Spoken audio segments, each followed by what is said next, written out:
अवधूत चिंतन श्री गुरुदेव दत्त, श्री स्वामी समर्थ महाराज की जय. सर्व स्वामी भक्तांना नमस्कार. आज आपल्यासोबत आहेत भगवान श्रीधर स्वामी कृपांकित वैजापूरकर काका. आणि आजच्या या पॉडकास्टमध्ये आपण चर्चा करणार आहोत की आता दत्त जयंती आहे. आणि मग काय होतं, दत्त जयंतीला आपण गुरुचरित्राचा सप्ताह होतो, अनेक पवित्र ग्रंथांचं पारायण होतं. हे झालं. पण मग इतर वर्षभर आता आपण कुठली नेमकी उपासना करायची? तर वैजापूरकर काका हे भगवान श्रीधर स्वामी कृपांकित असल्यामुळे आज आपण भगवान श्रीधर स्वामींनी जो उपासनेचा मार्ग सांगितलेला आहे की उपासना नेमकी काय करावी, कारण की काहीतरी साधन पाहिजे. आपल्याला पल्ल्याड जायचं आहे, मग आपल्याजवळ जर बोट असेल तरच आपण नदीच्या पलीकडे जाऊ शकतो. मग ते जे साधन नेमकं काय श्रीधर स्वामींनी जे सांगितलेलं आहे ते आज आपण वैजापूरकर काकांकडनं जाणून घेणार आहोत. आमच्या या देव माझा यूट्यूब चॅनलवर मी वैजापूरकर काकांचं मनपूर्वक स्वागत करते. काका नमस्कार. जय जय रघुवीर समर्थ. जय जय रघुवीर समर्थ. नमशांताय दिव्याय सत्यधर्मस्वरूपिणे स्वानंदामृततृप्ताय श्रीधराय नमो. सद्गुरु समर्थ रामदास स्वामी महाराज की जय. महारुद्र हनुमान की जय. श्रेष्ठ गंगाधर स्वामी महाराज की जय. सद्गुरु भगवान श्री श्रीधर स्वामी महाराज की जय. साधना. स्वामी म्हणायचे की एक साधना करा, साधना करा, साधना करा. आता साधना म्हणजे काय? साधना सुरू करायच्या आधी काय करायला पाहिजे? आपण म्हणतो ना, तर आपल्याला नोकरीला हे करायचं आहे तर काहीतरी मिनिमम क्वालिफिकेशन पाहिजे. मिनिमम क्वालिफिकेशन नसेल आणि साधना सुरू केली, न जाणता केले साधनं तरी तो मोक्षाचा अधिकारी होणार नाही असं म्हणतात. कोणीतरी काहीतरी सांगितलं, आपण सुरू केलं, सांगणाराही बुडाला आणि करणाराही बुडाला. तसं व्हायला नको. म्हणून साधकाची एकच सूचना उपासना, उपासना असं म्हणायचे. साधकांना मला एकच सांगायचं, उपासना करा, उपासना करा. पण साधक व्हायच्या आधी कोणत्या ह्याच्यामधनं पाठीमधनं आपल्याला जायला पाहिजे? साधक केव्हा होतो? जेव्हा मोक्ष तो लागतो. परमार्थ मार्गात बद्ध मुमुक्षु साधक सिद्ध हे 4 पायऱ्या आहे. बरोबर आहे. बद्ध म्हणजे कोण? तो संसारात गुंतलेला आहे, कायमचा काही ना काही त्याला हवंस आहे, आणि ते मिळाल्यानंतरही परत दुसरं काहीतरी हवंय, आणि त्याची इच्छा पूर्णच होत नाही, त्यामुळे दुःखी होतो. आणि दुसऱ्या जन्माला घेण्यासाठी तो कारणीभूत होतो. गर्भवास अतिसाकळी इच्छा बंधनाची वेळ, तेथे जाऊन या शीघ्र सोळी तो सद्गुरू जाणार. सद्गुरू काय करतो? इच्छा रहित करतो. इच्छा कसलीही असो, सांसारिक इच्छा असो, पर अपर इच्छा, स्वर्गप्राप्तीची इच्छा असो. बरोबर. स्वर्गप्राप्तीची इच्छाच आहे, पण स्वर्ग मिळाल्यानंतर आपलं जन्ममरण चुकलं असं नाही. ज्यावेळी पुण्य संपतं परत आपल्याला मृत्यू लोकात यावं लागतं. बरोबर. जर ह्यपर भोग विरागा असं म्हटलंय वेदांतामध्ये, या संसाराचं सुख, परलोकाचं सुख, त्याच्या दोन्ही पासून विरक्ती निर्माण व्हायला पाहिजे, वैराग्य निर्माण व्हायला पाहिजे. आणि हे वैराग्य ज्याला प्राप्त झालं तोच भाग्यवान आहे.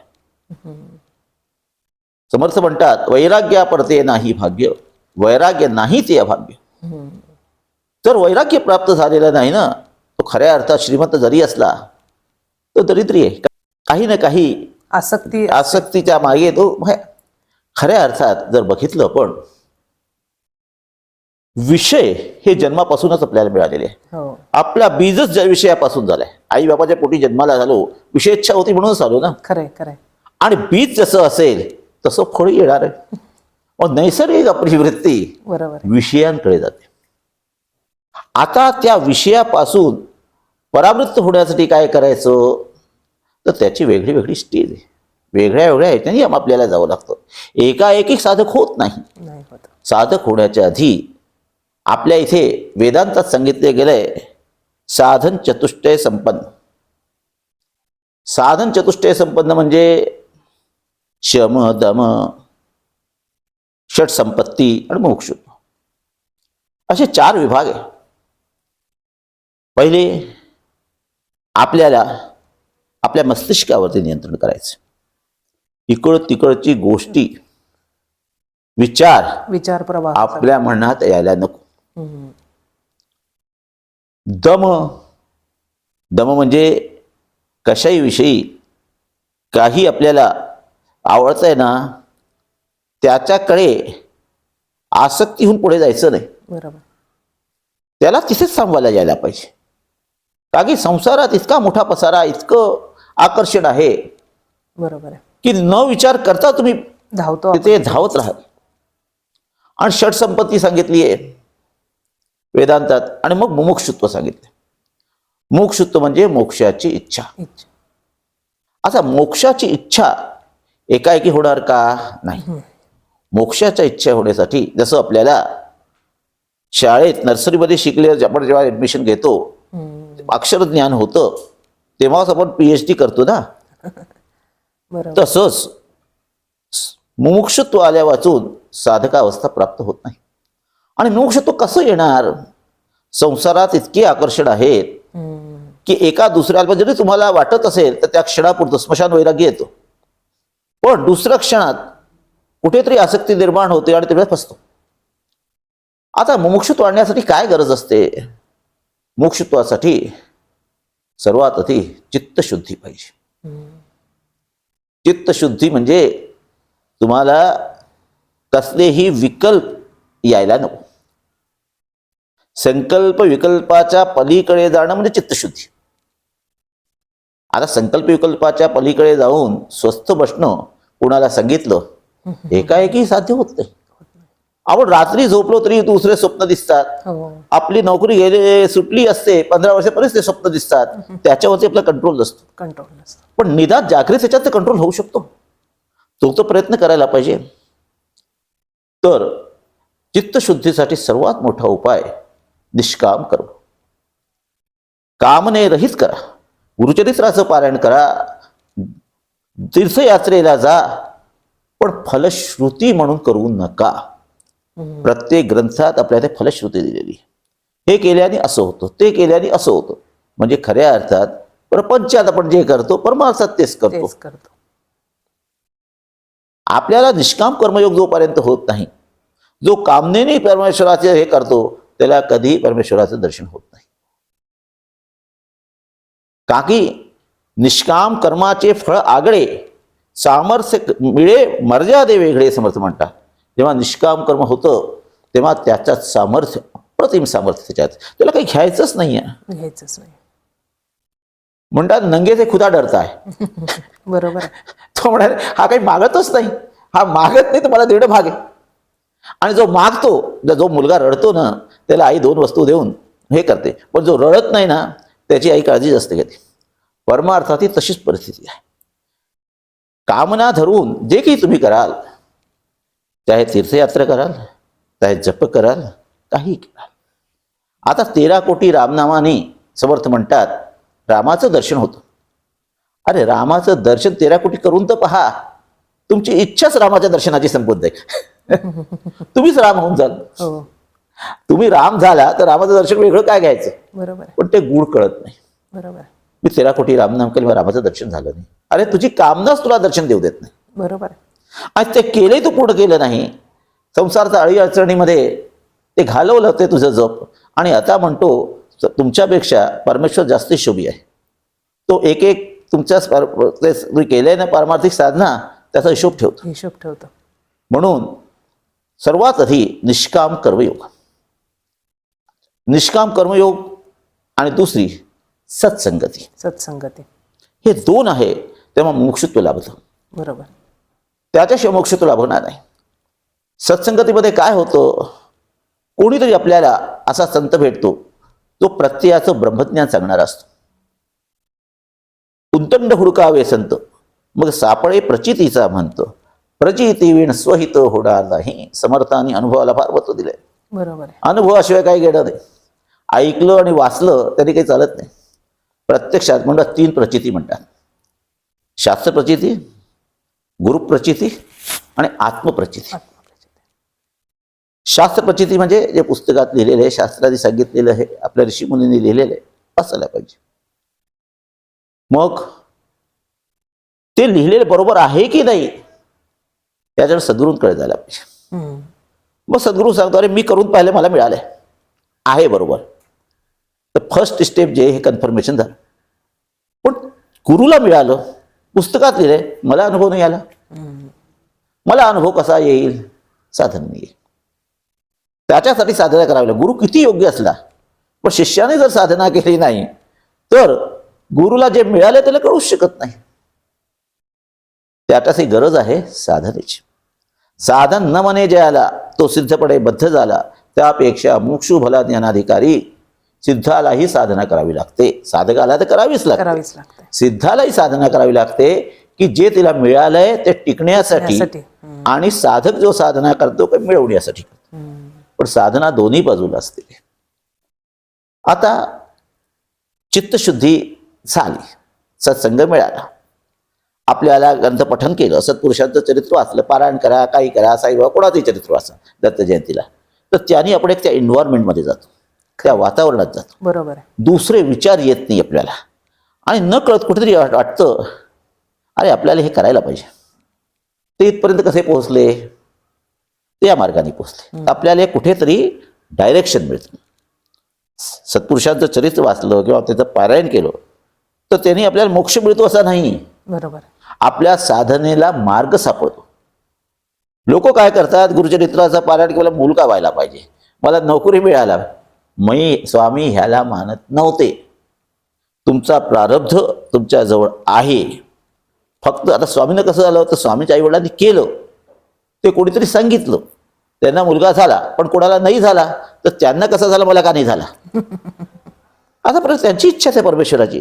तुम्ही फक्त करायचं, महाराज मी करतोय, काय करायचं तुम्ही ठरवा. त्यांना अट घालू नका की मी हे करतोय म्हणून तुम्ही द्या. कशाला ते बोलते? तुम्ही इतकं काय केलंय की तो तुमच्यासाठी प्रत्येक पावलं तुमची अशी भक्ती असायला तो करणार असतो. पण तुम्ही भक्ती केली नाही, 7 दिवसाचं गुरुचरित्राचं पारायण केलं आणि म्हटलं मला मुलगा व्हायला पाहिजे. स्वामीच्या आई वडिलांनी 6 महिने केले पारायण. तुम्ही 1 दिवस गुरुचरित्राचं वर्षातून पारायण कराल आणि मला दत्त माझ्या पोटीशन मला यायला पाहिजे, असं कसं होईल?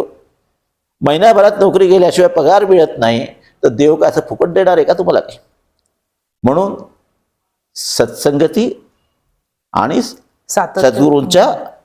सत्पुरुषांचं चरित्राचं वाचन, त्याच्याने आपलं मन इतके तिकडे भटकत नाही. सत्संगतीमुळे आपल्याला मार्ग सापडतो आणि आपलं जे मन इतके तिकडे भटकत असतंय, दुसरे विचार येतात. सत्पुरुषाचा चरित्र वाचनामध्ये किंवा त्या क्षणासाठी दुसरे विचार येत नाही. आता त्याच्यानंतर चित्तशुद्धी झाली. चित्तशुद्धी झाली म्हणजे काय? आता आपल्याला मोक्षत्वाकडे वाट झाली. आपल्याला संसार, खऱ्या अर्थात संसार संगे सुख झाले, ऐसे देखिले ना ऐकले, ऐसे जाणूनही अनहित केले आपुले सोय, समर्थ म्हणतात. त्या संसाराबरोबर कोणाला सुख मिळालं का? कोणाला नाही मिळालं. जगी सर्व सुखी असा कोण आहे विचारे मनात तुझे शोधून पाहे. तूच मनात विचार कर, जगात सर्व सुख कोणाला मिळालं असं कोणी नाही. कोणाला पैसा आहे तर मूलबाळ नाही, मूलबाळ पैसा नाही, पैसा मूलबाळ तर बिमारी त्याच्या मागे लागले, काहीतरी त्याच्या मागे लागलेलं आहे. तर खऱ्या अर्थात या संसारात मुळात संसार सुखाचा नाही, सुखाचा आहे याच्यासाठी संसार करायचा नसतो. संसार सुखाचा नाही याचा अनुभव घेण्यासाठी संसार करायचा असतो, श्री स्वामी सांगायचे. म्हणून संसारापासून अपेक्षा करायची नाही मला सुख मिळेल, पण संसार सुखाचा नाही हा अनुभव घेण्यासाठी आपण जे बरोबर संसार करतो. आता पहिली झाली आपल्याला चित्तशुद्धी झाली. चित्तशुद्धी झाली म्हणजे आता खऱ्या अर्थात मुमुक्षुत्व आपल्याला लाभलं, मोक्षाची इच्छा झाली. या संसाराच्या त्रिविध ताप, आधी दैविक, आध्यात्मिक, आधी भौतिक तापापासून आपल्याला मोकळापणा पाहिजे. मोकळापणा पाहिजे आणि आपल्याला आता कसलाही त्रास नको, कसलंही दुःख नको. आता कसलंही दुःख नको, दुःखाचा पलीकडे आपल्याला जायचंय तर काय करायचंय? मग ते काय करतात? सद्गुरूंकडे जातात. कोणीतरी असा सत्पुरुष ज्याला ईश्वराची कृपा प्राप्त झालेली आहे, तद्विधी प्रणिपातेन परिप्रश्नेन सेव्या दिव्यम ददामि ते ज्ञानम ज्ञानिनो तत्वदर्शिना, असं जे गीतेत म्हटलेलं आहे. तद्विधी प्रणिपात, एकदम जाऊ नका. तद्विधी प्रणिपातेन, त्याला नमस्कार करायला पाहिजे. तुमच्या अहंकाराने मला सांगा कोणची साधना करायची तो कशाला सांगत बसेल. तुमचा नम्रता यायला पाहिजे. बरोबर आहे. मोक्षत्वामध्ये कशासाठी, मोक्षत्वामध्ये नम्रता येते. मी कोणीतरी आहे याच्यापासून मी कोणी नाही, मी काही करू शकत नाही, ही अवस्था म्हणजे मोक्षत्व. मी कोणीतरी आहे, मी कुठला अफसर आहे, मी इतका पैसेवाला आहे, ते मोक्षत्व नाही. मोक्षत्वामध्ये संपूर्ण अहंकार नाहीसा झाला पाहिजे. आणि अहंकार नाहीसा झाल्याशिवाय सद्गुरू, खऱ्या अर्थात ते सद्गुरू असतात, ते तुम्हाला आपल्या जवळ घेत नाही. म्हणून तद्विधी प्रणिपाते, तुम्ही साक्षात नमस्कार सगळं सरेंडर करा. परिप्रश्नेन सेवया. मग नमस्कार करू, ताबडतोब प्रश्न विचारू नका, सेवा करा. सेवा कसलीही होऊ शकते. त्यांच्या घराची सेवा होऊ शकते, त्यांनी जे कार्य सांगितले ती सेवा होऊ शकते, सामाजिक सेवा होऊ शकते, त्यांच्या आश्रमाची सेवा होऊ शकते, काही सेवा करा. आणि तुमच्या सेवेने जेव्हा ते प्रसन्न होतील तेव्हा प्रश्न विचारा. आपण काय करतो, सद्गुरूंकडे जातो. आता सद्गुरूंनाही वाटतं पहिला एक शिष्य मिळाला आपल्याला, आपल्याला ताबडतोब पहिला शिष्य करून घ्या. नाही, ते असं करतात, ते खऱ्या अर्थात सद्गुरू नाही. आणि ते स्वतःही खाली जातात आणि दुसऱ्या आपल्या शिष्यालाही गटारात घेऊन जातात. म्हणून तद्विती प्रणिपातेन परिप्रश्नेन सेवया. सेवा करून मग तेव्हा ते प्रसन्न दिसतील. हे मी सांगत नाही, महाराज हेच सांगतात. महाराज हेच सांगायचं. परिप्रश्नेन सेवया, त्यांची सेवा करून मग विचारा, ते प्रसन्न दिसतील तेव्हा त्यांना विचारा, महाराज माझ्या संसाराच्या सुखदुःखापासून पलीकडे जायचंय, मला काहीतरी मार्ग सांगा. मग ते काय करतात, दिव्यम ददामि ते ध्यानम ज्ञानामि ते ध्यानम ज्ञानेनो तत्त्वदर्शा. त्यांचे दोन शब्दही त्या प्रवचन द्यायची गरज नाही, तुमच्या जीवनात कवन्न परिवर्तन करून देतात.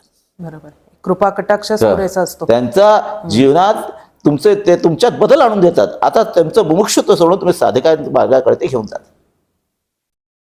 साधन मार्ग जे, आता साधन मार्ग म्हणजे काय, त्याच्या पात्रतेच्या अनुसार त्याला तशी साधना सांगतात. साधनेचे दोन मार्ग, एक मार्ग आहे सगुण उपासना, एक आहे निर्गुण उपासना. निर्गुण उपासनेत एकाएकी जाता येत नाही. म्हणून सगुणी पासून निगुणाकडे सगुणी भजे लेश नाही भ्रमाचा म्हणतात. सगुणाची उपासना करा. सगुणाच्या उपासनेने काय होतं, चित्त स्थैर्य होतं. चित्तशुद्धी कशाने झाली, तुम्हाला चित्तशुद्धीसाठी काय झालं, सद्ग्रंथाचं वाचन आणि सत्संगती याच्याकडे काय झाली, चित्तशुद्धी झाली. आता चित्तस्थैर्य करण्यासाठी काय करायचं, त्याच्यात दोन मार्ग आहे, सगुण उपासना, निर्गुण उपासना.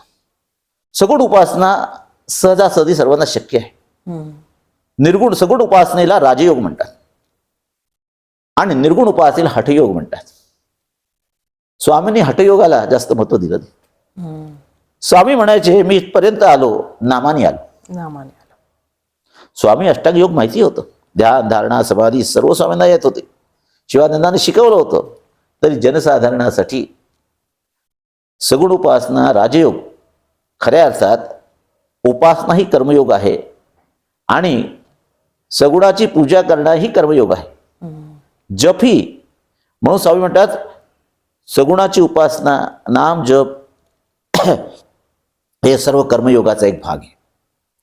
त्याच्यात सगुणापासून निर्गुणाकडे जाता येतं राजयोगात, आणि निर्गुणामध्ये सगुण सोडून निर्गुणाकडे जाण्याचा प्रयत्न होतो.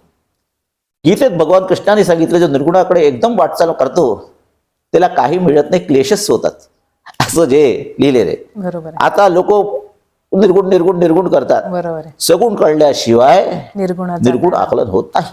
निर्गुणात पण गुण आहेच, निर्गुणात पण गुण आहेच. का की सगुण आहे म्हणून निर्गुण आहे. खऱ्या अर्थात सगुण निर्गुण नाही काही भेद. बरोबर आहे खऱ्या अर्थात.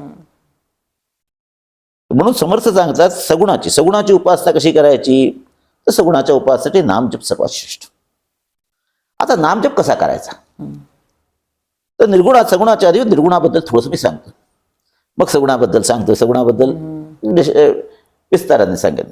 आणि हे जे काही बोलतोय मी विचार करून बोलत नाही, माझे महाराज जे सांगतात ते मी बोलतोय आणि मला काहीही येत नाही हे स्पष्ट सांगतो. म्हणून कोणी हे न समजायचं वचन कार्य किंवा हे नथिंग इज देअर. निर्गुणामध्ये अष्टांग योग आहे, त्याच्यात हठयोग हे सर्वात मोठं आहे. बरोबर आहे. आसन, प्राणायाम, ध्यान धारणा. ध्यान धारणा सगुणामध्येही आहे, बरोबर.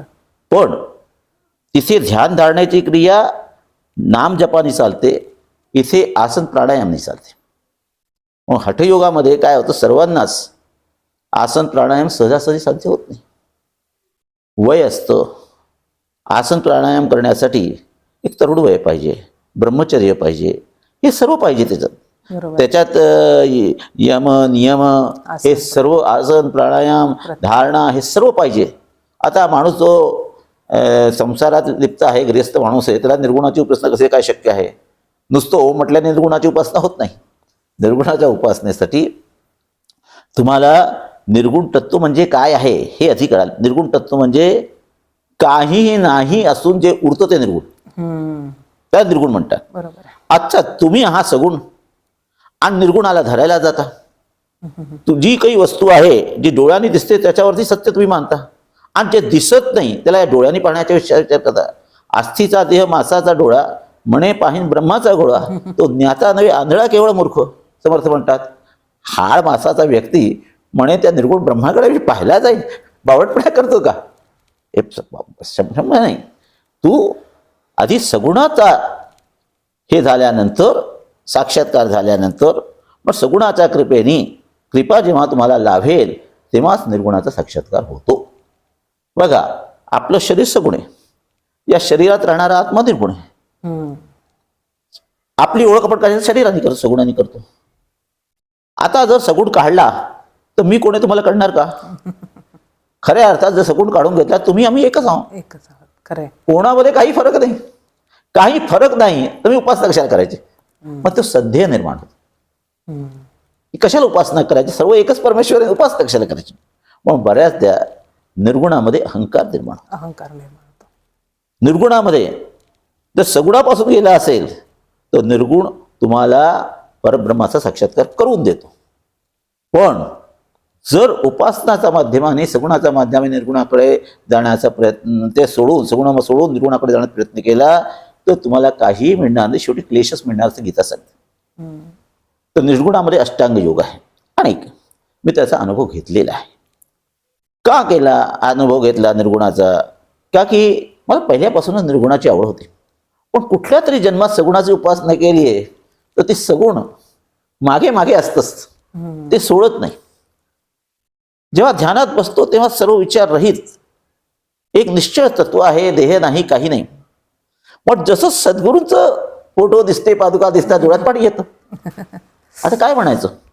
त्याला पराभक्ती म्हणतात. बरोबर. ज्ञानेश्वर महाराजांची आधी काय करतो, उपासना किंवा सगुणाकडे गेलो निर्गुणाचा साक्षात्कार घेण्यासाठी. आता निर्गुण तत्व जे मिळालंय ते टिकवण्यासाठी सगुणाला ठेवलं. म्हणून सगुण आणि निर्गुण दोघांना वेगळं करता येत नाही.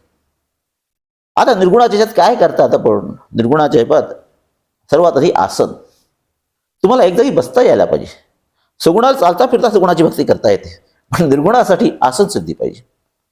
आसन सिद्धी जोपर्यंत होत नाही तोपर्यंत हलता हा, फिरता हा, इकडे तिकडे मान करता, कसलं काय तुम्हाला आत्मतत्व करणार?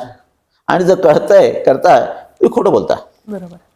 म्हणजे प्रापंचिकाला ही निर्गुणाची उपासना अवघड आहे. गेल्या जन्माचं असेल तो सहज साध्य होतं. हे सहज साध्य होतं. म्हणतात शुची नाम श्रीमताम गे हे योगभ्रष्टो विजायते.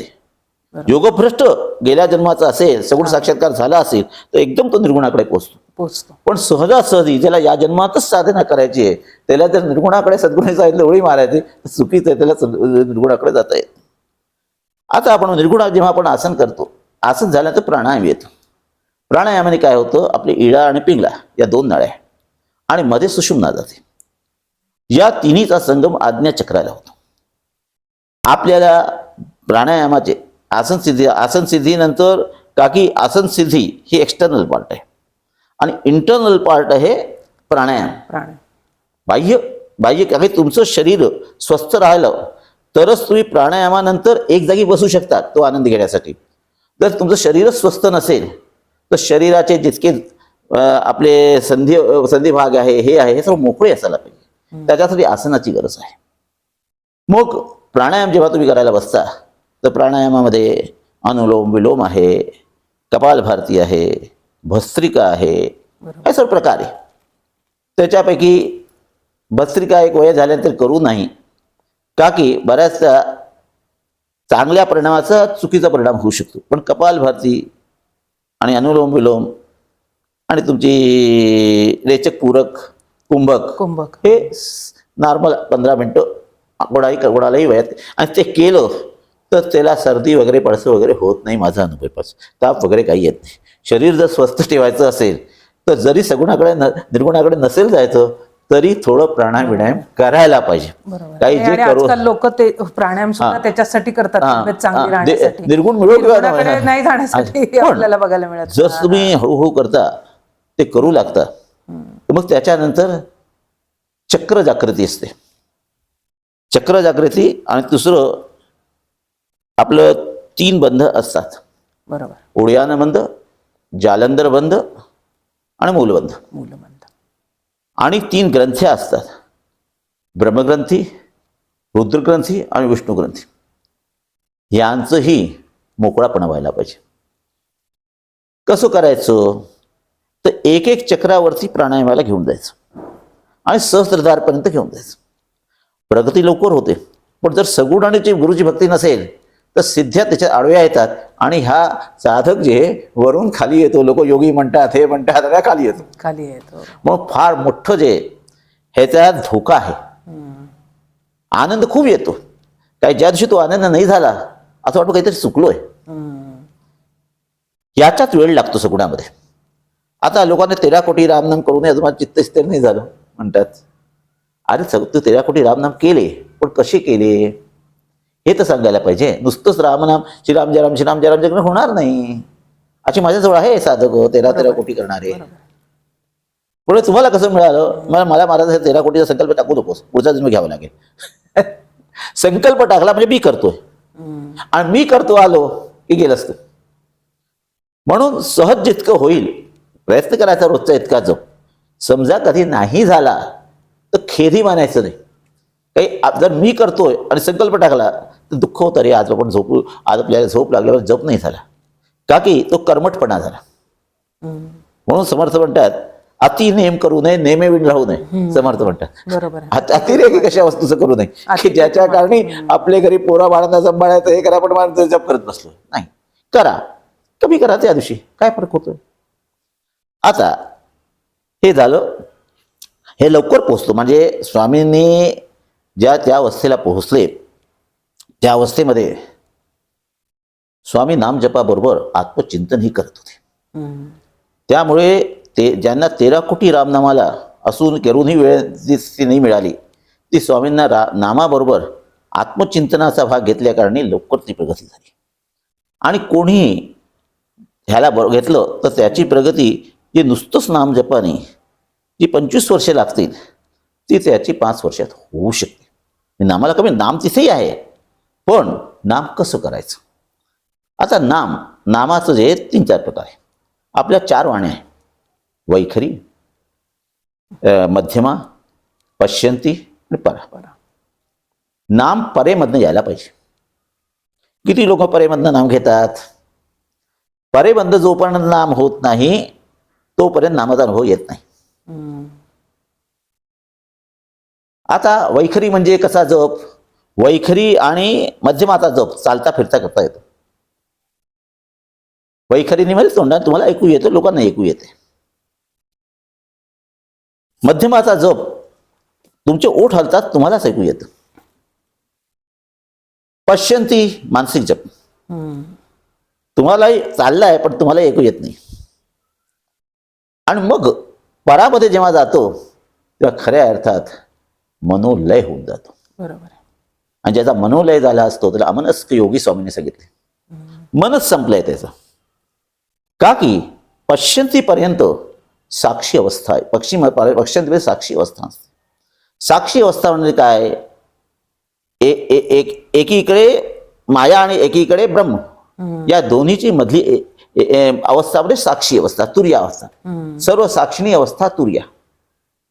इथे मन सूक्ष्म झालेलं असतं बरोबर आहे. पण उन्मन झालेलं नसतं. बरोबर आहे.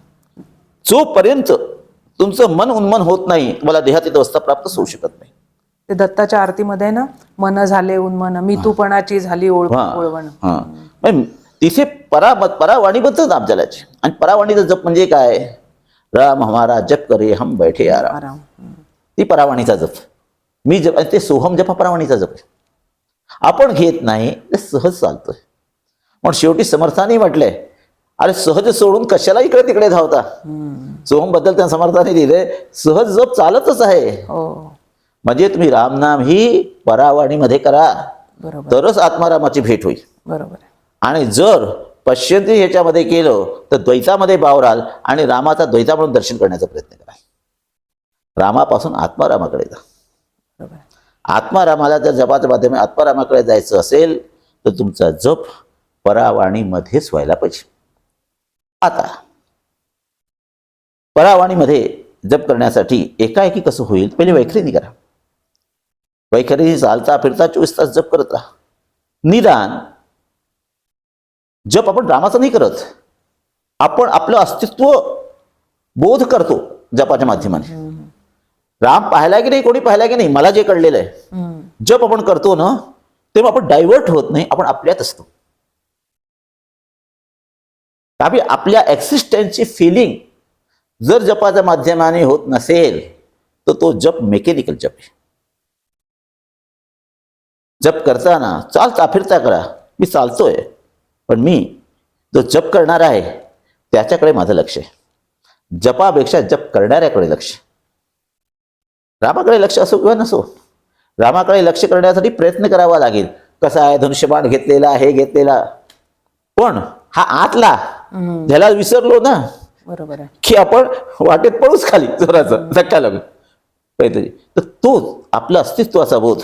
स्वामींनी सांगितलं, सत्ता म्हणजे काय? ब्रह्मसत्ता म्हणजे अस्तित्व. अस्तित्वाचा बोध म्हणजे ब्रह्मसत्ता. ब्रह्मसत्ता वेगळा नाही आहे. अस्तित्वाच्या बोधाला चित्त म्हणतात. आणि तो अस्तित्वाचा बोधच, अस्तित्वच मूळ माया आणि आदिनारायण आहे. हे समर्थांनी सांगितलेले आहे दासबोधात. शिवशक्ती, हे अर्धनारी नटेश्वर, हे सर्व एकच आहे. माझे खऱ्या अर्थात तुमची जी शुद्ध जाणीव आहे ना, तेच सर्व काही आहे. ते सर्व काही. आणि स्वामींना हेच सांगायचं होतं, तिथे आपल्याला पोहोचायचं आहे. बरोबर. परावाणीमध्ये जपाचा लाभ आहे.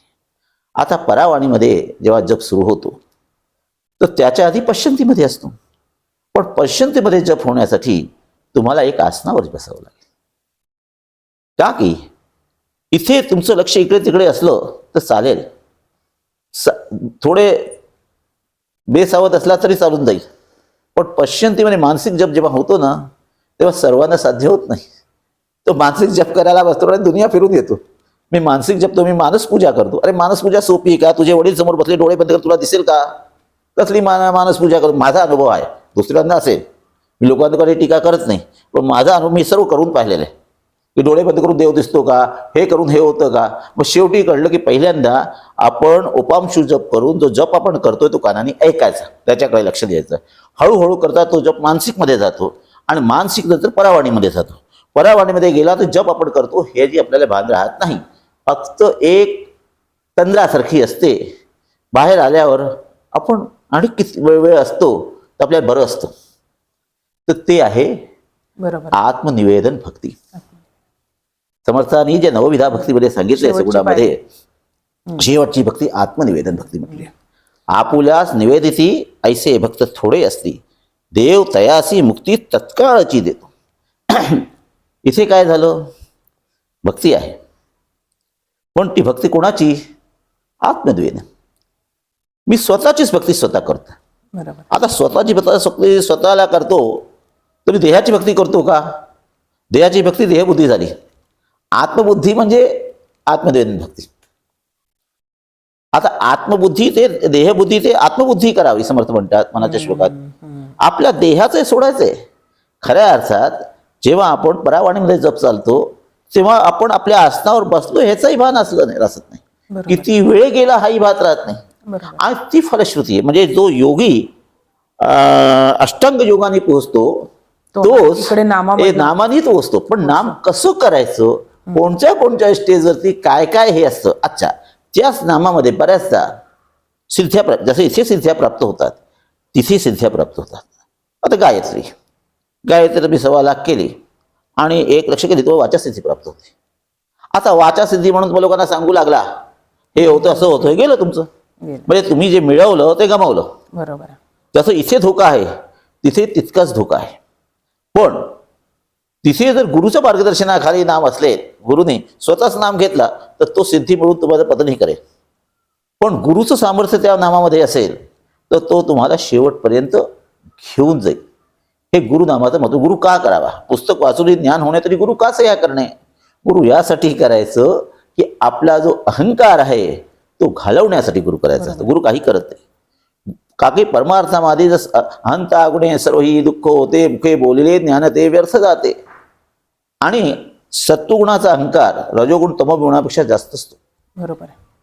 रावणाला आणि कंसाला मारण्यासाठी रामकृष्ण येतील, पण सत्वगुणी माणसाला मारण्यासाठी कोणी अवतार घेत नाही. बरोबर आहे. सत्वगुणाचा जेव्हा अहंकार होतो ते सत्वगुणामध्ये रजोगुण आणि तमोगुणाचा फाटा फुटतो. खऱ्या अर्थात मूळ जाणीव सत्वगुणात्मक आहे, मूळ गाय सत्वगुणात्मक आहे. त्या मूळ गायेमध्ये जेव्हा अहंकाराचा पदार्पण झाला तेव्हा रजोगुण आणि तमोगुण हे 2 फाटे फुटले. मला जे विचार महाराज कधी कधी एकांतात मला सांगतात सोप्या ह्याच्यात, आणि मला जे कळलेलं आहे ते मी सांगतो सोप्या भाषेत सांगतो की कसं रजोगुण तमोगुण आलं, असं झालं रजोगुण तमोगुण. बरं महाराज बरं, मग काय करायचं आपण? रजोगुण तमोगुण येण्याचं नाही होण्यासाठी सत्वगुणाचा अहंकार नसायला पाहिजे. नसायला पाहिजे. मी जप करतोय, माझ्याकडनं जप होतोय, माझा इतका अनुष्ठान नाही, ते सोड. त्यांनी करून घेतला आणि खऱ्याचा तोच करवतो. बरोबर. आपण करू शकतो का? आपण एक पाऊल पुढे टाकू शकत नाही. त्याच्या ह्यानी सर्व होतो. पण जसंच आपल्याला काही सिद्ध्या मिळू लागतात आपण महाराज होतो. बरोबर. अरे आम्ही लोकांना काय लोक लुटारू आहे, तो तुमच्या सिद्ध्या घेण्यासाठी उभेच आहे क्यू मध्ये. ते आपलं काम करून मोकळे होतील. लोकांच्या मागे लागू नका. खऱ्या अर्थात जो साधक असतो तो एकांत प्रिय असतो. एकांतात कुठेही प्रवचन हे ते कुठला तरी एक ग्रंथ वाचन करतो आणि कुठल्या तरी एक गुरु आणि एक देवाकडे निष्ठा ठेवतो. बस त्याच्याकडनंच त्याचं कल्याण होतं. जागी झाल म्हणतात ना, आपले पाणी जर जमिनीखाली पाणी आहे की नाही, तर जागी खडत बसला पाणी नाही सापडणार. एकच जागी खणलं तर पाणी मिळेल. तसंच कुठेतरी निष्ठा पाहिजे तुम्हाला. ती निष्ठा एकदा झाली ना, आता पुढे जेव्हा आपण म्हणतो काय, पहिले श्रवण मनन निधध्यास आणि साक्षात्कार हे 4 भाग. श्रवण म्हणजे मोक्षत्व येण्यासाठी आधीचा भाग. बरोबर आहे. बद्धाकडून पुढे जाण्याची अवस्था श्रवण होते. श्रवणाने आपल्याला सत्संगती म्हणा, सत्शास्त्र श्रवण म्हणा, आपल्याला कुठेतरी मार्ग सापडतो, दिशा सापडतो. आता श्रवण पण ऐकलं, पण श्रवणाचा मनन केलं नाही उपयोग नाही. कसं? गुरुनी सांगितलं, अरे दुधात लोणी असते. आता दुधात लोणी असते, तुम्ही स्वतः हे करू नका. त्यांनी स्वतः करून पाहिलं, त्याला माहिती आहे. पण तुला आली का प्रचिती? नाही. गुरुनी शास्त्रात वाचलं आणि गुरु प्रचिती म्हणून स्वतः त्या गुरुनी सांगितलं तरी करून पाहिलं, पण तू केलंस का? नाही. तर मनन, जे सांगितलं गुरुनी त्याचं मनन करा, चिंतन करा. मंथन व्हायला पाहिजे. मंथन. तर लोणी दुधाला जेव्हा तुम्ही मंथन कराल तर त्याच्यामध्ये लोणी निघेल. बरोबर. आता दुधातून मंथन करून लोणी निघाली. आता एकदा लोणी निघाली, त्याला पाण्यात परत टाकलं तर लोणी आता पाण्यात मिसळणार नाही. म्हणजे काय झालं? आता खऱ्या अर्थात आपण संसारात आता मागे येणार नाही. बरोबर आहे. आपल्याला हे कळलं की शास्त्रात जे लिहिलेले, गुरुनी जे सांगितलेलं आहे ते बरोबर आहे. दुधात लोणी असते. बरोबर. आता दुधात लोणी असते, पण काय सर्व दुधामध्ये लोणी असते का? एक पर्टिक्युलर दूध घालं सर्व लोणीमध्ये असते का? तर त्याचं पूर्ण त्याच्यावरती विश्वास होण्यासाठी निधध्यास लागतो. बरोबर. की दुधात लोणी असतेच, तर तुम्हाला साधन करावं लागतं. बरोबर. श्रवणाने जे ऐकलं, मननाने ते गृहीत धरलं सत्य आहे, आणि मग साधनाने जे ऐकलं किंवा जे आपल्याला कळलं ते त्याच्याविषयी निसंशय ज्ञान हे निधध्यासन होतं. बरोबर. एकदा निधध्यासाचं ज्ञान झालं, मग काय होतं? साक्षात्कार होतो. साक्षात्कार. साक्षात्कार कुठून बाहेरून येत नाही. सगुणाच्या उपासनेमध्ये साक्षात्कार होतो, निर्गुणाच्या उपासनेत साक्षात्कार होतो. पण सगुणाच्या उपासनेत आपण कुठल्या तरी उपाधीला घेऊन झालेलो असतो आणि याच्यात मीपणाचा अहंकार असतो. निर्गुणाच्या याच्यात मी केलं हे, म्हणून निर्गुणाच्या याला सिद्धी मिळाल्यानंतर त्याचं पतन होण्याची शक्यता खूप असते, जर त्याची आधीची उपासना बलवत्तर नसेल. त्यापेक्षा सगुणाच्या मार्गाने जर गेला निर्गुणाकडे तर तिथेही साक्षात्कार होतो, इथेही साक्षात्कार. काही असं म्हणतंय की पिंड आणि ब्रह्मांड दोन्हीचा साक्षी 4 आपले देह आहे. बरोबर. स्थूल देह, सूक्ष्म देह, कारण देह, महाकारण देह. महाकारण देह. महाकारण देहाचाही अभिमानी साक्षी आहे आणि पिंड देहाचाही अभिमानी साक्षी आहे. त्याला हिरण्यगर्भ म्हणतात. हो. दोघे एकच आहे ना. तर जेव्हा आत्मसाक्षीकार होतो तेव्हा ते योग्याला मिळतं, तेच भक्ताला मिळतं. हो. योगी आणि भक्तामध्ये काहीही फरक नसतो. फरक नाही. फक्त योगी काही चमत्कार दाखवतो आणि भक्त म्हणतो हे माझं काही नाही आहे, हे सद्गुरूंचं आहे, मला कशाला नाव पाहिजे. मला सद्गुरूंनी एक उपाधी, नामाची उपाधी दिली आणि मी त्या उपाधीने कृतकृत्य झालेलो आहे. त्या उपाधीमुळेच मी इथपर्यंत पोहोचलो. इथे हा म्हणतो मी ध्यान धारणा लावली, मी प्राणायाम केलं आणि तो अहंकारामध्ये तो खाली येतो. म्हणजे मी निर्गुणाचा ह्याला खाली म्हणत नाही. बरोबर आहे.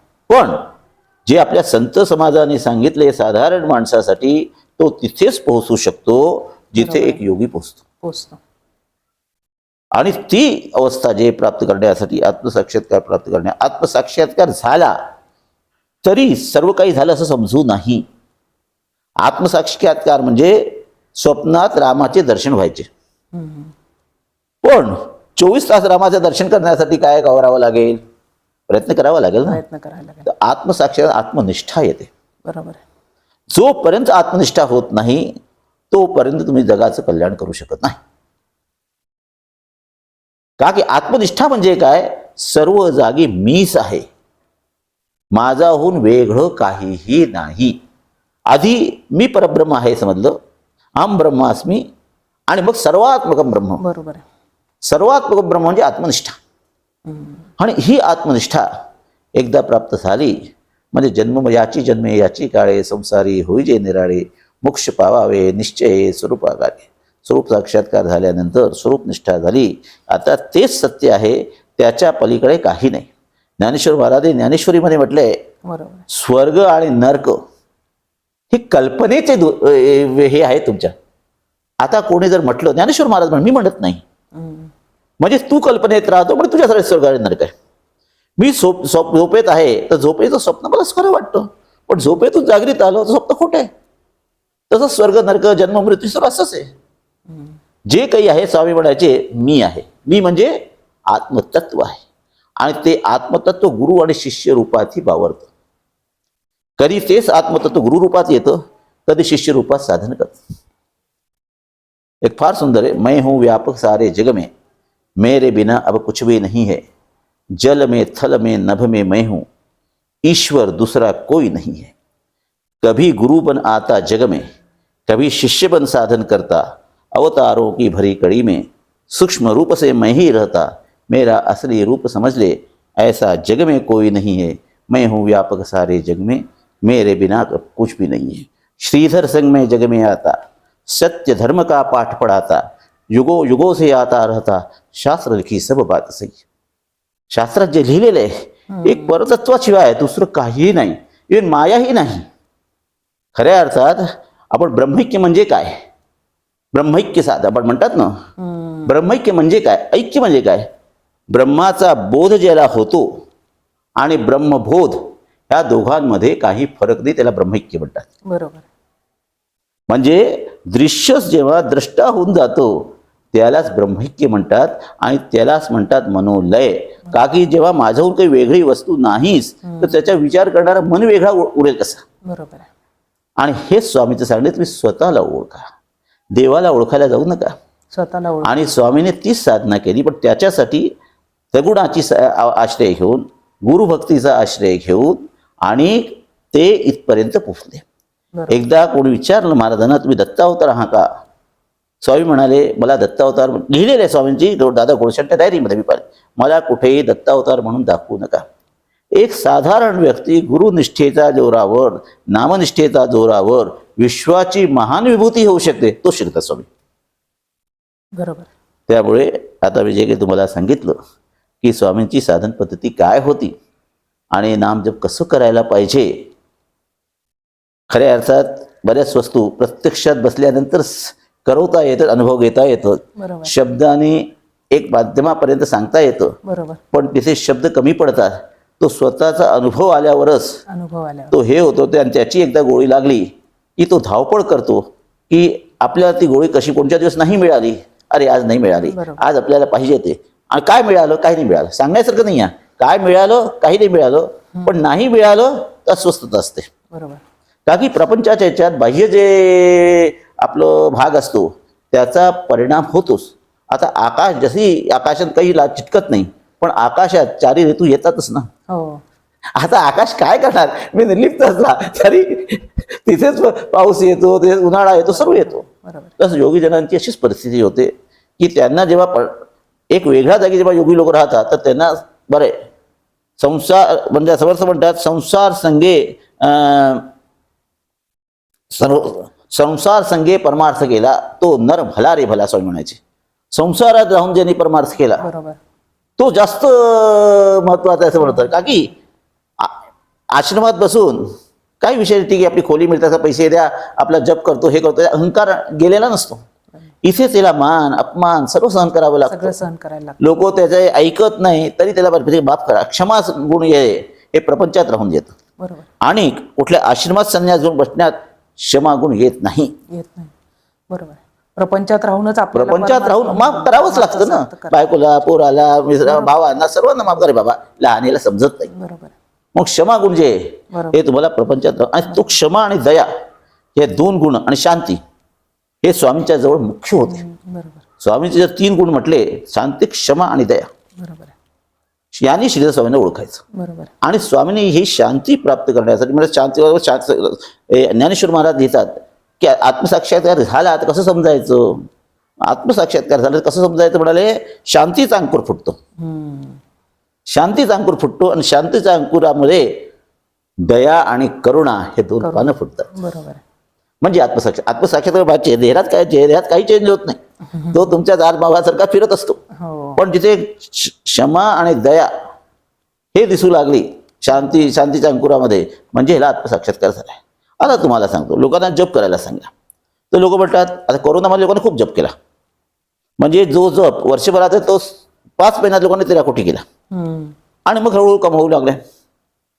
आता मध्ये तुम्हाला माहिती असेल, आपलं हे काही लोक ह्याच्यामध्ये टनलमध्ये फसले होते. हो. 26-27 लोक होती, काही मुस्लिमही होते. आणि आता त्यांची परिस्थिती, मुलं बाळं वगैरे, कुठेतरी दया, आणि आमच्या मनात दया आली, स्वामींची दया आहे, आणि आमची दया नाही. 6-6:30ची वेळ होती. महाराज, कोणातरी पोरं बाळ असते, तरुण पोरं आहे, नामजप कोटी केलाय, 13 कोटी नामजप पाहिजे, सोडेल का कोणी आपलं हे? बरोबर. काही प्रश्न नाही आहे. आमच्या इथे 70 कोटी नामजप करवला मी, तरी 13 कोटी मी हा संकल्प सोडवतोय. आणि अर्धा तासाचा मेसेज आला, त्याचं टनलमध्ये बाहेर निघाले. बापरे. अरे तुम्हाला त्यांचंही पुण्य मिळालं ना नामजपानी, मला काय मिळतंय? अरे तुमचे किती जन्माचं जे असेल पाप ते हे झालं, प्रारब्ध शुद्धी होती. नुसतंच करुणासाठी करायचं नसतं. बरोबर. बँकेत पैसे साठवून ठेवा, कोणाला उपयोगात पडेल काही सांगता येत नाही. बरोबर आहे. तर लोकांना ते कळत नाही. आपली विपत्ती दुसऱ्याची विपत्ती नाही. ज्यावेळी दुसऱ्याची विपत्ती आपली विपत्ती सळवू लागते, तेव्हा तुम्ही समजा की आत्मसाक्षात्काराचा जवळ येतोय. खरं. नाही तर प्रत्येक आपल्यासाठीच मरतो. सांसारिक माणूसही जमतो आणि संन्यासी माणूस आपल्या आश्रमासाठी जमतो, आपल्या शिष्यांसाठी. दोघांमध्ये काही फरक नाही, फक्त वस्त्राचा फरक आहे. म्हणून त्या दृष्टीने मी जे काही आज सांगितलं, बरंच काही बोलून गेलो, चुकीचं काही असेल तर ज्यांनी ऐकलं असेल मला क्षमा करा. कारण माझा जो अनुभव होता आणि विचाराच्या बोलात कोणाचं जर दुःख होत असेल किंवा माझ्या मार्गाला हे केलं असं काही नाही. मला जे काही महाराजांकडनं कळलेलं आहे, आणि स्वात्मनिरूपण स्वामींचा ग्रंथ आहे, त्या स्वात्मनिरूपणा ग्रंथामध्ये स्वामींचं जसं समर्थांचं अमृत अनुभव आहे आणि समर्थ आहे, अमृत अनुभव आहे, ज्ञानेश्वर माऊलींचा महाराजांचा अमृत आहे अनुभव आणि आत्माराम समर्थांचा आहे. समर्थांचा आहे. तसंच स्वामींचे 2 प्रासादिक ग्रंथ आहेत. एक आहे दत्त करुणार्णव, हे भक्तियुक्त आहे आणि स्वात्मरूपण ज्ञानयुक्त आहे. आणि स्वामींमध्ये भक्ती आणि ज्ञान दोन्हीचा संगम होता. बरोबर. आणि त्याच्यामध्येच त्यांनी 12व्या-13व्या चॅप्टरमध्ये साधना कशी करावी, प्रातिभासिक सत्ता काय असते, पारमार्थिक सत्ता काय असते, व्यावहारिक सत्ता काय असते, त्रिगुण कसे हे होतात, ते तिन्ही तापामुळे जीव कसा भरंगळतो आणि गुरुकडनं काय करायचं असतं, गुरु साधना मार्ग काय, मंत्राचे प्रकार काय, या सर्वाबद्दल फार संक्षिप्त ह्याच्या स्वामींनी लिहिलंय. पण थोडी भाषा पद्यात्प्रमाणे क्लिष्ट असल्या कारणी ते ज्ञानेश्वर महाराज ज्ञानेश्वरी सर्वांना कळत नाही. त्या कारणी एक थोडं हे होतं. मग महाराजांनी सांगितलं, मी त्याचा आधी अनुवाद केला होता हिंदीमधून मराठी एकाकडनं करवला, पण मला थोडं त्याच्यात बऱ्याच काही चुका झाल्या होत्या. आता मी सिडनीला गेल्यावरती ते पूर्ण ग्रंथाचं रिएडिट करून तो तयार केलेला आहे. आणि त्याच्यात जे तरुण साधक आहेत या खरंच म्हणजे कुठल्या तरी परंपरेचे लागून करायचं नाही, स्वामी कोणत्याही परंपरेचे नव्हते, आत्मोद्धार करायचा असेल त्याच्यासाठी तो ग्रंथ काही मराठी पद्य काढणार नाही, स्वामींचं फार उपयोगी पडेल साधनेसाठी. इतकंच मला सांगायचं आहे. आणि मागे पुढे जेव्हा काही योग असेल तो जेव्हा समोर येईल छापायला तर मी त्याला छापेन. कारण की स्वामींचे 3 ग्रंथ आम्ही म्हणायचे दत्त करुणार्णव आणि स्वात्मनिरूपण हे माझे स्वरूप आहेत. आणि हे मी श्रीधर संदेशमध्ये एकदा आलो होतो आणि मी स्वतः करून पाहिलं आणि गुरुचरित्रासारखं पारायण केलं. ती 7व्या दिवशी माझं दर्शन होतं. मी केलं, बिलकुल नियम तसेच पाळले. ना की पहिल्यांदा निर्गुण जरी असलो तरी सद्गुरूंचं दर्शन व्हायला पाहिजे ना, कुठेतरी भक्तीचं आहे तसे काही. आता सगळं तर मी केलं. 7व्या दिवशी दुपारी झोपलो होतो. स्वामी वरदपूरच्या समाधीमध्ये अजून तसेच आहे. दर्शन दिलं, माळ घातलेली हे घातलेली, डोळे करून पाहिलं आशीर्वाद. आणि तेव्हा मी म्हणालो, स्वामी असं करा की 11 ओवीत तुमचं पूर्ण चरित्र यायला पाहिजे. आणि मी उठलो आणि काव्यस्फुरलं, शांती सुखाची ओती व मूर्ती सर्व अंतर्यामी परमदयाळू गुरु माऊली श्री श्रीधर स्वामी. आणि शेवटचे गुरुवारी चैत्रवद्य द्वितीये निजानंदी गेले, भक्तजनासी प्रचिती येईल ऐसे सांगितले, माझे ग्रंथ मत्स्वरूप म्हणी पाही ग्रंथांतरी परमदयाळू गुरु माऊली श्री श्रीधर स्वामी. पूर्ण 13 वचनात कसे गडावरती गेले यशस्वाने, असे 13 वचनात ओव्यामध्ये महाराजाचं पूर्ण चरित्र एक बसणीत आलं. मग त्यानंतर 1-2दा समाधीमधून महाराज तसेच ज्ञानेश्वर महाराज जसे आहे तसेच. आता दुसरं, मी वर्दळीला यावेळी समाधीला जाऊ शकलो नाही तर महाराजांनी सांगितलं, बाळा कशाला समाधीला जातो, ज्ञानेश्वर महाराजांची समाधी नाही का. बरोबर. आणि मला असं कळलं की जसं वर्दळी अगस्ती ऋषींची तपश्चर्याची साधना जागा आहे, ज्ञानेश्वरी आळंदी ही अगस्ती ऋषींची तपश्चर्याची जागा आहे. बापरे. हे मला माझे नामदेवांचं अभंग वाचत होतं समाधीचं, त्याच्यात मला लक्षात आलं महाराजांनी काय पाठवलं. अरे बाहेर लांब कशाला जातोस, महिन्यातून 1 दिवस ये, सकाळ सकाळी होत येत जात जा. केव्हा 16 दिवसात नमस्कार डोकं टेकून ये. सकाळी मी 5:30 जातो, डोकं टेकतो, महाराज येतो. स्वामी स्वतः जातो, मी तिथे जातो, तो कशाला वर्दळीला येतोय. म्हणून तो व्यापकपणा असायला पाहिजे. आणि मग तुम्हाला त्याचं उत्तरही मिळतं. अरे अगस्ती ऋषींचा तो आश्रम आहे, इथे अगस्ती ऋषींचा आश्रम होता. स्वामीचं गोत्र अगस्ती होतं. दुसरं अगस्ती गोत्र आणि जमदग्नी गोत्र आणि भारद्वाज याचाही संबंध आहे. समर्थांचं गोत्र जमदग्नी, स्वामीचं गोत्र अगस्ती, श्रीपादांचं भारद्वाज, आमचं भारद्वाज आहे. आणि श्रीपाद शिवला म्हणाले, जेव्हा कल्की अवतार मी घेईन तेव्हा मी जमदग्नी परशुरामाला आणि अगस्तींना आपला गुरु करणार. त्या कारणी या 3 भावंडांचा गोत्राचा संबंधही आहे. गोत्राचा जेव्हा आपण बारीकीने करतो ना कोणत्या वस्तूचं एनालिसिस करायला पाहिजे, तेव्हा कळतं की अरे खऱ्या अर्थात ऋणानुबंधाशिवाय कोणी कोणाशी भेटत नाही. खरंच आहे. स्वामी जर समर्थांकडे गेले, श्रीपाद श्रीपाद शिवल्लभांचा स्वामी भाऊ झाले आणि ते तिथे परत येणार आहे, तेव्हा अगस्ती ऋषीला हे करणार आहे आणि स्वामी अगस्ती ऋषींच्या आश्रमामध्ये जाऊन वर्दळीला जाऊन हे करतात. ते काय आहे हे. खरंच आहे. शेवटी समत्वाचा बोध आपले आधीचे सत्पुरुष देतात ते, पण आपण जे आपली सर्वजी नैरो आपली थिंकिंग असते त्यामुळे आपल्याला सत्याच्या पासून लांब असतो. व्यापकपणा केला की त्या परमात्माची कृपा तुमच्यावर होणारच. आणि जी साधन पद्धती स्वामींनी सांगितली, मला जी कळली आणि मी जो अनुभव घेतला, म्हणून मी हे म्हणू शकत नाही कोणी म्हणजे स्वामींनी असं सांगितलंच नाही. मी त्याच्यावरती कटाक्ष करू शकत नाही. बरोबर. का की त्यांना सांगितलं असेल, पण मला जो स्वतःहून अनुभव करून मी जी प्रगती प्राप्त केली ती मी सांगणं माझं, का की स्वतःचा अनुभव मोठा असतो. वाचून किंवा कोणी दुसऱ्या सांगितलं, कारण आपल्या हाताने शिजवलेलं अन्न गोड लागतं, पण दुसऱ्याच्या घरचं अन्न कितीही असलं काही दुसऱ्याच्या घरी 2 दिवसाला जेवता येईल, पण रोज जायचं असेल स्वतःच अन्न शिजवायला पाहिजे. म्हणून अध्यात्मादी तसंच आहे, स्वतःची साधना करून अनुभव मिळवायला पाहिजे. पुस्तकात लिहिलंय काय, कोणी सांगितलंय काय, त्याचा उपयोग होत नाही. बरोबर. जय जय रघुवीर समर्थ. खूप छान काका, अनुभवाचे बोल होते. असं म्हणतात की साखर जेव्हा आपण खातो तेव्हाच त्याची गोडी आपल्याला कळते. आणि आज तुमच्या या प्रबोधनातनं आपल्याला एवढं लक्षात घेता येईल की सद्ग्रंथांचं पारायण जर आपण करत असू तर ते चालू ठेवावं आणि त्यातनं आपल्याला पुढचा मार्ग गवसेल. आणि मग त्यातनं ही भगवान श्रीधर स्वामींनी सांगितलेली नामसाधना, तर ह्या नामसाधना जशी तुमची वैखरीतनं पुढे पुढे प्रवास करत जाईल, मध्यमेतनं पश्चंतीमधनं, आणि मग ती जेव्हा परयमध्ये जाईल त्यावेळेला तुम्हाला या प्रपंचामध्ये राहून सुद्धा तो उच्च कोटीचा परमार्थ साधता येईल. आणि आयुष्याचं जे म्हणतात ना, सोनं झाल्याशिवाय राहणार नाही. त्यामुळं समर्थ रामदास स्वामींनी जे सांगितलेलं आहे की उपासकाला सूचना साधना, आणि काकांनी पण आपल्याला श्रीधर स्वामींचा तोच मार्ग सांगितलेला आहे. काही साध्य करायचं असेल तर तुम्हाला आधी साधना लागणार आहे. धन्य तपी तप कारण सद्गती मिळवण्यासाठी तुम्हाला तापावं लागणार आहे, त्याशिवाय होणार नाहीये. आणि म्हणून हे ग्रंथांचं पारायण जरी तुम्ही करत असाल तर कुठलाही त्याच्या मागे उद्देश वेगळा जरी असला तरी ते करत राहा, त्यातनं तुम्हाला नक्कीच पुढचा मार्ग मिळेल. असं आपण यातनं एक सार काढायला हरकत नाही. काकांजवळ जे होतं ते आपल्याला पूर्णपणे देण्याचा प्रयत्न केलेला आहे. तेव्हा मी देव माझा या आपल्या यूट्यूब चॅनलकडनं वैजापूरकर काकांचे मनपूर्वक आभार मानते. आणि या प्रपंचात राहून परमार्थ कसा साधता येतो अगदी सोप्या भाषेत आमच्या सगळ्या प्रेक्षकांसाठी आपण सांगितलं, त्यासाठी मनोमन मी आपले आभार मानते. श्री गुरुदेव दत्त. जय जय रघुवीर समर्थ. धन्यवाद. देव माझ्या चॅनलला मी धन्यवाद देतोय. जे काही मला कळलेलं आहे ते मी सांगितलं, आणि त्याच्यात दुसऱ्यांचा मत वेगळे होऊ शकतात, आणि त्याविषयी जर असं वाटत असेल तर मी नाईलाज आहे, का की मला जसं काही माझा अनुभव आहे तो मी सांगितला, आणि ज्यांनी तो करून पाहिला त्यांनाही तसा अनुभव आलेला आहे. म्हणून तुम्ही आधी करून पहा, काही बोलण्यापेक्षा, मग तुम्हाला तो अनुभव येईल हे मी नक्की सांगतो. केल्याने होत आहे रे, आधी केल्याची पाहिजे, करायला हवं.